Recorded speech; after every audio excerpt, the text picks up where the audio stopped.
Project 613, day 111. We're still learning about the laws regarding nidarim, vows. Now here's an interesting thing to know about a neder. You see, we're familiar with the idea that there is kosher food and not kosher food. Let's focus on meat. We have kosher meat and not kosher meat. Even meat that comes from a kosher animal needs to be slaughtered properly. You have to salt it in order to get rid of the blood, and then you're able to eat the meat. So we have kosher meat and not kosher meat. But typically, the non-kosherness of a given piece of meat is either because the animal is not kosher or it was prepared in a non-kosher manner.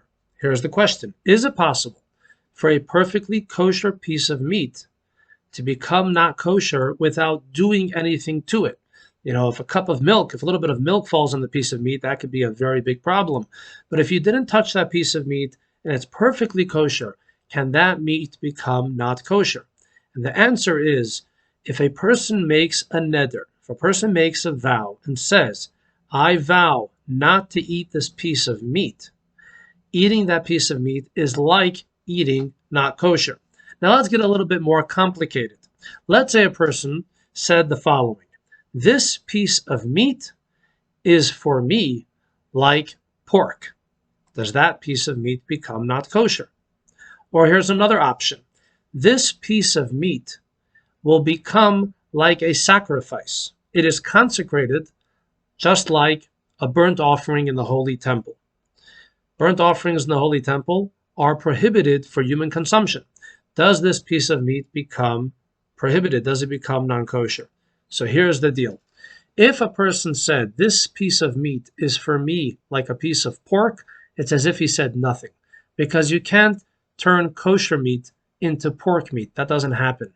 Even no matter what you are going to say, no matter what you are going to do, it won't become pork. And therefore, this piece of meat is still perfectly permitted to the one who's making the vow. However, if someone said this piece of meat is consecrated as if it is sacrificial meat, it is now sacrificial meat for me, then it is forbidden, because all sacrifices become consecrated through our word. The times of the Holy Temple, when a Jew had to bring a sacrifice, he would take the cow, the sheep, the lamb, whatever it was, and say, this cow is now a sacrifice. And once he or she did that, that cow became consecrated. Even though we do not have a Holy Temple today, and we are not able to bring sacrifices today, but a Jew has the power to consecrate an animal and say, this animal is sacrificial. This animal will be used as a sacrifice, and that animal becomes consecrated and prohibited for human consumption. And so today's mitzvah is, we are not allowed to violate a vow. If someone made a neder, a vow, and said, this piece of meat, I will not eat it, you're not allowed to eat it. If he said, this piece of meat is like a sacrifice, you are also not allowed to eat it, because consecrating something is within the power of our words. Thank you all for watching. More tomorrow.